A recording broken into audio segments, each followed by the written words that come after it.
Well, that was my one trump card that I thought that I had was, first of all, I come up here and we're honored to have Secretary LaHood here, and then Earl Blumenauer, who everybody knows on Capitol Hill and everywhere in this country that he is Mr. Bicycle. And he comes here. Of course, we all know he rode his bike here from Capitol Hill. Okay, I cheated. I took the Metro. But I didn't drive. I took the Metro. So I figured this card was the one trump card that I had coming up here to speak to you today. So I've been a league member for a few years now. I've been an avid cyclist for a number of years. And one thing that really, we are all dedicated to cycling, not just as cyclists, to promoting but also promoting cycling. And let me just tell you a little story about how dedicated I am personally to cycling. I like to talk about this, although it's a bit painful. About 5 years ago, I was riding my bike. I was on a bike path. I usually think, okay, I'm on a bike path. I don't have to worry about the cars. I'm safe.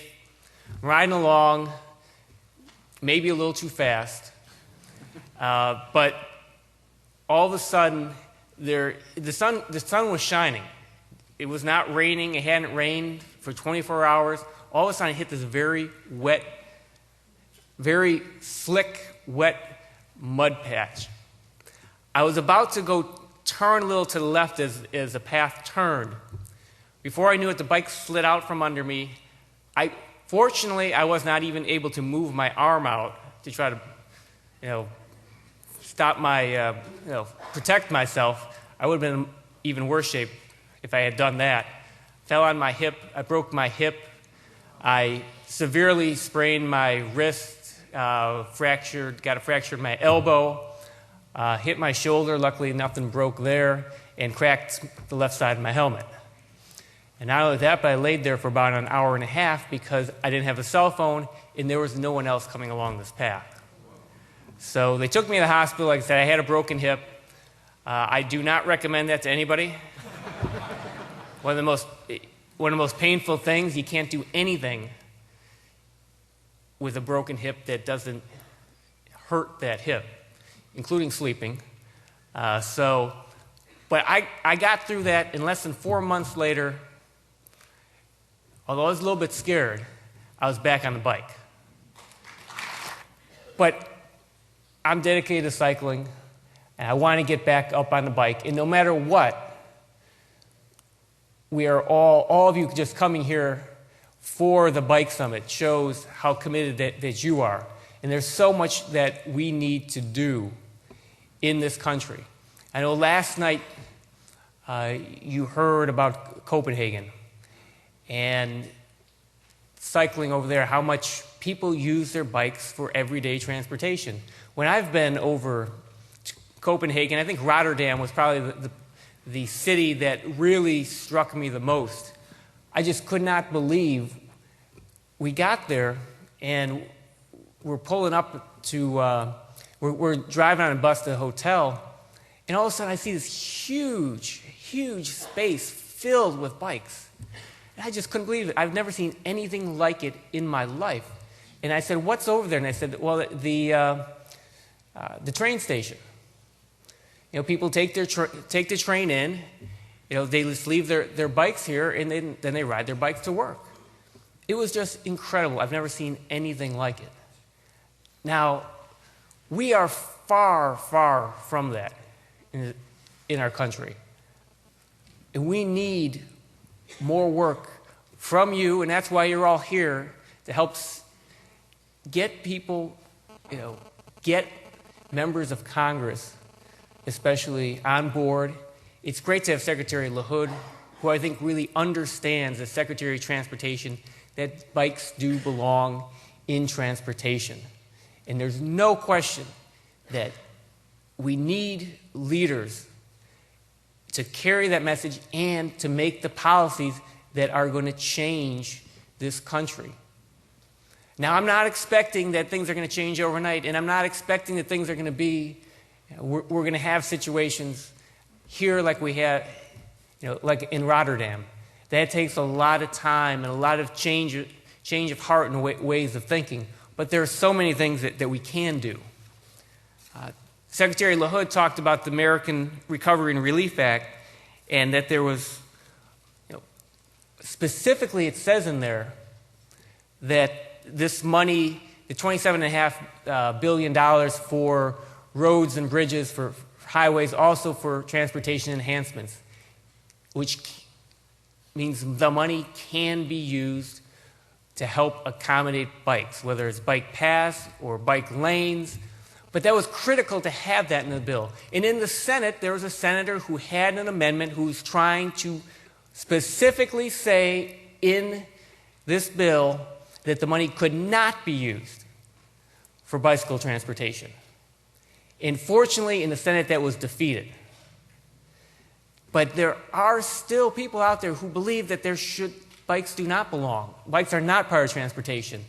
In our last highway reauthorization bill that we passed in Congress in 2005, I put in, I'm not ashamed to say this, earmarks are a very dirty word right now. But as I always say, someone's deciding where the money is going to go. And I'm not sure why members of Congress are any worse, more corrupt than anyone else. That out there, you may have heard about my governor in Illinois. We actually put into the Recovery Act a specific provision that said if Rod Blagojevich is still governor of Illinois, he cannot control this money that we're sending to the state of Illinois.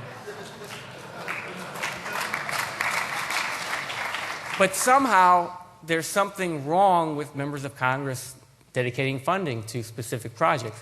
I had in that last transportation bill a couple of bike paths, put money in there for bike paths. Of course, what happened in the next election, I got attacked by one of my opponents for wasteful spending. How dare you put money to a bike path? That mindset is out there.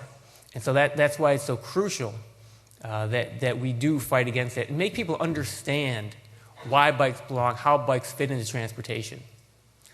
But in the American Recovery Act, as I was saying, there's not just the funding in there in the transportation section that can be used for bike projects. There's also money in the school modernization section. There's money in the energy efficiency section of the bill. The community development block grant money, all of that can be used for bike projects. But it's up to you to go back. I know you're here in Washington now to impact policy at the federal level, but it's up to you to go back home to try to get some of this money from your state for these projects. And it's critical that you do that you go home and have that impact and let your state legislators know that this is something that the money can go to and you believe that it should go there. So that's one thing that I want to send you out there when you go back home to do, is to make sure that happens.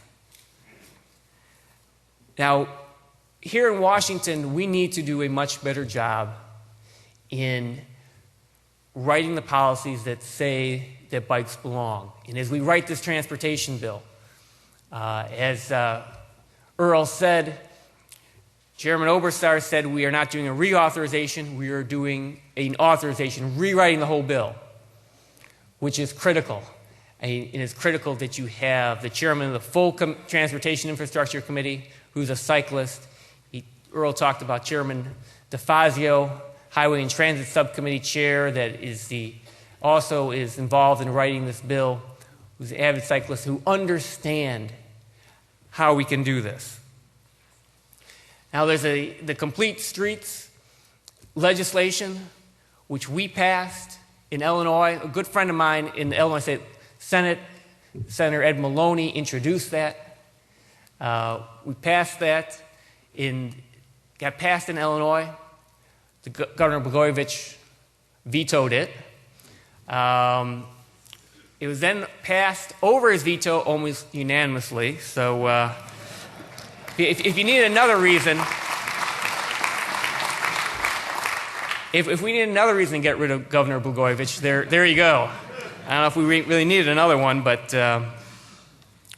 this idea that we should be planning to include pedestrians, should be planning to include bikes, is not foreign to any of us, but to many people out there, it is. Pedestrian and bike fatalities account for 13% of all traffic fatalities. 13%. But they only receive a fraction of federal safety funds. And this is certainly something that we need people to understand. In the Complete Streets planning is part of that. But we also need to do more, as Earl was talking about, is integrating our transportation systems. In the Chicago area, in the suburban areas, what we have called PACE, Suburban Bus, is the agency that has the buses. They have bike carriers on the front of buses, which I have used. We also need to put more bike racks so people can bike to the commuter rail stations. Simple solutions like this. They're very easy to do, but we need at the federal level to set the tone and to tell people in this highway and transit funding bill that money can be used and should be used for these types of projects. Because all you know how important they are, but we have to get them out there and let people know they're there, and people have to start thinking this is another form of transportation, and a much better form when we're talking about energy independence, fighting global climate change. We need to let people know and start that whole mindset going. I know it all started for me when I was a kid and I rode a bike. I see so few kids in my neighborhood riding a bike. And it's just, I think it's tragic. Just the idea, it seems, that riding a bike just seems foreign to a lot of kids. So we need to get kids started young, but we also need to let people understand, make people understand, we should be spending money for these projects, for these programs, so people can bike to work. People can bike to run errands, go to the grocery store, whatever it is. But needs a whole change in mindset. But I'm really happy right now. With the leadership of President Obama, Secretary LaHood, Chairman Oberstar, and working and writing this bill in the House, this new funding bill, and I will be there, Earl Blumenauer will be there, Peter DeFazio will be there, that we are going to set a new tone. And this is a great chance, a great opportunity. We are facing so many challenges right now, and bikes, in getting bikes involved and letting people know bikes belong, an important part of transportation and recreation. This is a chance to really set the tone and make a difference. This could be a very pivotal year. I'm glad that you are all here. I thank you very much for this invitation. One other thing, I was so upset last night. I was working on what I was going to wear today.